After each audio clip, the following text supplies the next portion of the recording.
ಮಾಡಿದ್ದು. ಅದರಲ್ಲಿ ಕರ್ನಾಟಕ ವಿಶ್ವವಿದ್ಯಾಲಯ ಧಾರವಾಡ ಇವರು ಕೂಡ ಕನ್ನಡ ವಿಷಯಕ್ಕೆ ಸಂಬಂಧಿಸಿದಂತೆ ಅದು ಅವಶ್ಯಕ ಕನ್ನಡ ಏನು AECC ಅಂತ ಕರಿತೀವಲ್ಲ, ಆ ಪಠ್ಯದ ಬದಲಾವಣೆಯನ್ನು ಮಾಡಿದ್ದಾರೆ. ಆ ಪಠ್ಯಕ್ಕೆ ಅವಶ್ಯಕ ಕನ್ನಡ ಪಠ್ಯಕ್ಕೆ ಬೆಳಗು ಅನ್ನುವಂತಹ ಹೆಸರನ್ನಿಟ್ಟಿದ್ದಾರೆ. ಬೆಳಗು 1, ಬೆಳಗು 2, ಬೆಳಗು 3 ಮತ್ತು ಬೆಳಗು 4, 4ನೇ ಸೆಮಿಸ್ಟ್ರಿಯವರೆಗೆ ನಿಮ್ಮ ಅವಶ್ಯಕ ಪಠ್ಯ ಬರುವುದನ್ನು ನಾವು ಗಮನಿಸ್ತೇವೆ. ಈ ವರ್ಷ ಈ ಪರಿಷ್ಕರಣೀಯ ಆದ ಪಠ್ಯದ ವಿಷಯದ ಕುರಿತು ಕೆಲವು ಚರ್ಚೆಯನ್ನು ಈ ಸಂದರ್ಭದಲ್ಲಿ ನಾನು ಮಾಡ್ತಿದ್ದೇನೆ. ಇಲ್ಲಿ ಪಠ್ಯವನ್ನು ಕೊಟ್ಟಿದ್ದಾರೆ. ಅವಶ್ಯಕ ಬೆಳಗು ಅನ್ನುವಂಥ ಬೆಳಗು 1 ಅನ್ನುವಂಥ ಪಠ್ಯ. ಆ ಪಠ್ಯದಲ್ಲಿ ಬರುವಂಥ ವಿಷಯಗಳೇನು ಅನ್ನೋದ್ರ ಕುರಿತು ಚರ್ಚೆ ಮಾಡೋಕ್ಕಿಂತ ಪೂರ್ವದಲ್ಲಿ ನಾವು ಕೋರ್ಸ್ ಔಟ್ಕಮ್ಸ್ COs ಅಂತ ಕರಿತೀವಿ.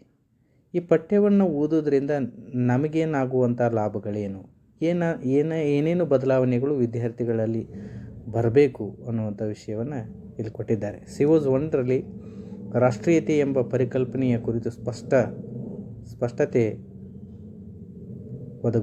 ಒದಗುತ್ತದೆ. ತಪ್ಪು ಭಾವಿಸುವ ಕ್ರಮದಿಂದ ಬಿಡುಗಡೆ, ಸಾಹಿತ್ಯ ಸಮಕಾಲೀನ ಸ್ಪಂದನೆ ಎನ್ನುವುದು ತಿಳಿಯುತ್ತದೆ. ಕನ್ನಡತನ ಎನ್ನುವುದು ಕೇವಲ ಭಾವನಾತ್ಮಕತೆಯಲ್ಲ, ಅದು ಉಸಿರಿನಂತೆ ವಾಸ್ತವ ಅನ್ನುವಂಥದ್ದು ನಮಗೆ ಗೊತ್ತಾಗ್ತದೆ. ಕರ್ನಾಟಕ ಏಕೀಕರಣ ಚಳವಳಿಯ ತಿಳುವಳಿಕೆ ಲಭಿಸುತ್ತದೆ. ಭಾಷೆಗೂ ಸಮುದಾಯಕ್ಕೂ ಇರುವ ಕರುಳುಬಳ್ಳಿ ತಿಳಿಯುತ್ತದೆ. ಸಂಬಂಧ ಹೇಗಿದೆ ಅನ್ನೋದನ್ನು ಹೇಳಿಕೊಡ್ತದೆ. ವಿದ್ಯಾರ್ಥಿಗಳಲ್ಲಿ ಬಹಳ ಮುಖ್ಯವಾಗಿ ನಾಗರಿಕತೆಯ ಪ್ರಜ್ಞೆಯನ್ನು ಈ ಪಠ್ಯ ಬೆಳೆಸಿಕೊಡುತ್ತದೆ ಅನ್ನೋದನ್ನು COsನಲ್ಲಿ ನಾವು ಚರ್ಚೆ ಮಾಡಿದ್ದೇವೆ. ಈಗ ನಿಮ್ಮ ಪಠ್ಯದಲ್ಲಿ ಇರಬೇಕಾದಂಥ ಅಂಶಗಳೇನು, ಪಠ್ಯದ ಅಂಶಗಳು ಏನಿರ್ತವೆ ಅಂತ ಈಗಾಗಲೇ ಚರ್ಚೆ ಮಾಡಿದ ಹಾಗೆಯೇ AECC 1ರಲ್ಲಿ ನಿಮಗೆ ಮೂರು ಕ್ರೆಡಿಟ್ ಇದೆ. ಅದು ನಿಮಗೆ ನಿಮ್ಮ ಅಂಕಪಟ್ಟಿಯಲ್ಲಿ ನಮೂದಿಸುವಂಥ ಕ್ರೆಡಿಟ್ಗಳ ಸಂಖ್ಯೆ. ಹಾಗೆಯೇ ಇಲ್ಲಿ ಎಕ್ಸಾಮ್ ಹೇಗೆ ಬರ್ತದೆ, 80 ಮಾರ್ಕ್ಸದ ಎಕ್ಸಾಮ್ ಇರ್ತದೆ, 3 ತಾಸು. ಆಮೇಲೆ 20 ಅಂಕಗಳು ನಿಮಗೆ ಇಂಟರ್ನಲ್ ಅಸೆಸ್ಮೆಂಟ್. ಈ ಹಿಂದೆ NEPಯಲ್ಲಿ 40 ಅಂಕಗಳು ನಿಮಗೆ ಇಂಟರ್ನಲ್ ಫಾರ್ಮೇಟಿವ್ ಅಸೆಸ್ಮೆಂಟ್ನೊಳಗೆ ನಾವು 40 ಅಂಕ ಕೊಡ್ತಿದ್ವಿ. 60 ಅಂಕಕ್ಕೆ ಮಾತ್ರ ನೀವು ಬರೀತಿದ್ರಿ. ಈಗ ಅದೇ ಮತ್ತೆ ಹಳೆಯ ಮಾದರಿಯ CBCS ಮಾದರಿಯಲ್ಲಿ ಈ ಪಠ್ಯ ಇರೋದನ್ನು ನಾವು ಗಮನಿಸ್ತೇವೆ. ಈ ಪಠ್ಯದ ಕುರಿತು ಚರ್ಚೆ ಮಾಡೋದಾದರೆ ಪಠ್ಯವನ್ನು 4 ಭಾಗಗಳಲ್ಲಿ ವಿಭಾಗ ಮಾಡಿದ್ದಾರೆ. Unit 1, unit 2, unit 3 and unit 4 ಅನ್ನುವಂಥ ಭಾಗ.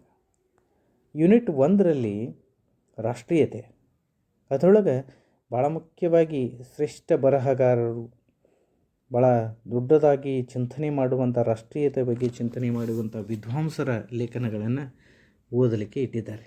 ಅದರೊಳಗೆ ಮೊದಲೇದ್ದು ಭಾರತದಲ್ಲಿ ರಾಷ್ಟ್ರೀಯವಾದ ರವೀಂದ್ರನಾಥ್ ಟ್ಯಾಗೋರ್ ಅವ್ರದ್ದು ಅನುವಾದಗೊಂಡಿದೆ.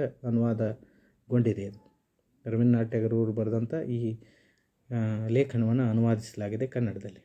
ಇನ್ನು ಕನ್ನಡಕ್ಕೂ ಒಂದು ರಾಷ್ಟ್ರೀಯತೆ, ದೇವನೂರು ಮಹಾದೇವ್ ಅವರು ಬರೆದಂಥ ಭಾಳ ದೊಡ್ಡ ನಾಡಿನ ಚಿಂತಕರು. ಕನ್ನಡಕ್ಕೂ ಒಂದು ರಾಷ್ಟ್ರೀಯತೆ ಬೇಕು ಅನ್ನುವ ಕುರಿತಾಗಿ ಆ ಲೇಖನ ಇದೆ. ತತ್ವದ ಹಂಬಲದಲ್ಲಿ ಅನ್ನುವಂಥದ್ದು ಚಹ ರಘುನಾಥ್ ಅವರು ಬರೆದಂಥದ್ದು. 4ನೇದು ರಾಷ್ಟ್ರೀಯತೆಯ ಆಚರಣೆಯ ಸುತ್ತ ರಾಮಲಿಂಗಪ್ಪ ಟಿ ಬೇಗೂರು ಅವರು ಬರೆದಂಥದ್ದು. ಸ್ವಾತಂತ್ರ್ಯದ ಪ್ರತಿಸ್ಪಂದನ ಅನ್ನುವಂಥದ್ದು, ಅದರೊಳಗೆ ಕೆಲವು ಕವಿತೆಗಳು ಮತ್ತು ಕಥೆಗಳನ್ನು ನೋಡ್ಬೋದು. ಗಾಂಧಿ ಅನ್ನುವಂಥದ್ದು ಕವಿತೆ GS ಶಿವರುದ್ರಪ್ಪನವರು ಬರೆದದ್ದು.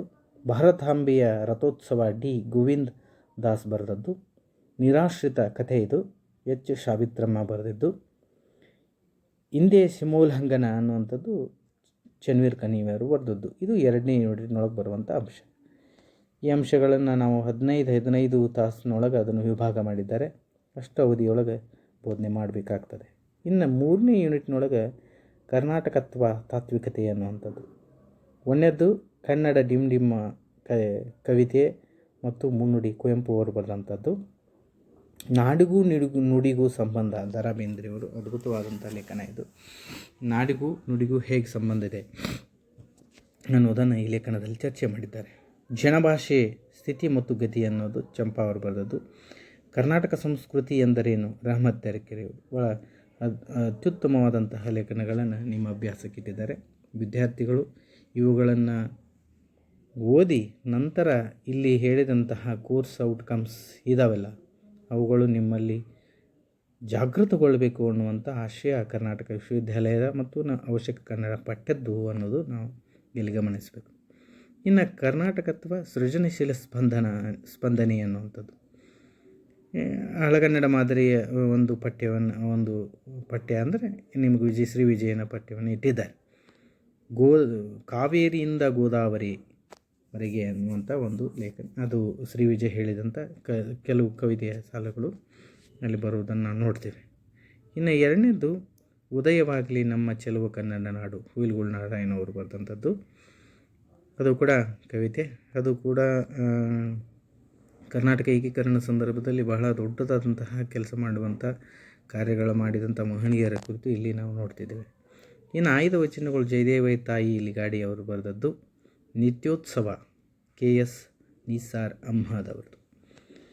ಅದಕ್ಕೆ ಕೆಲವು ರೆಫರೆನ್ಸ್ ಬುಕ್ಗಳನ್ನು ಕೊಟ್ಟಿದ್ದಾರೆ, ಯಾವ್ಯಾವ ಬುಕ್ಕುಗಳನ್ನು ಓದಬೇಕು ಅಂಥೇಳಿ. ಬಹುಶಃ ಈ ಪಠ್ಯ ಇನ್ನು ಶೀಘ್ರದಲ್ಲಿಯೇ ರಚನೆಗೊಂಡು ನಿಮ್ಮ ಅಭ್ಯಾಸಕ್ಕೆ ಸಿಗುತ್ತದೆ ಎನ್ನುವಂಥ ಆಶಯದೊಂದಿಗೆ ನಿಮಗೆ ಈ ವಿಡಿಯೋ ಅನುಕೂಲ ಆಗಲಿ ಅನ್ನುವಂಥ ಕಾರಣಕ್ಕೋಸ್ಕರ ಈ ವಿಡಿಯೋವನ್ನು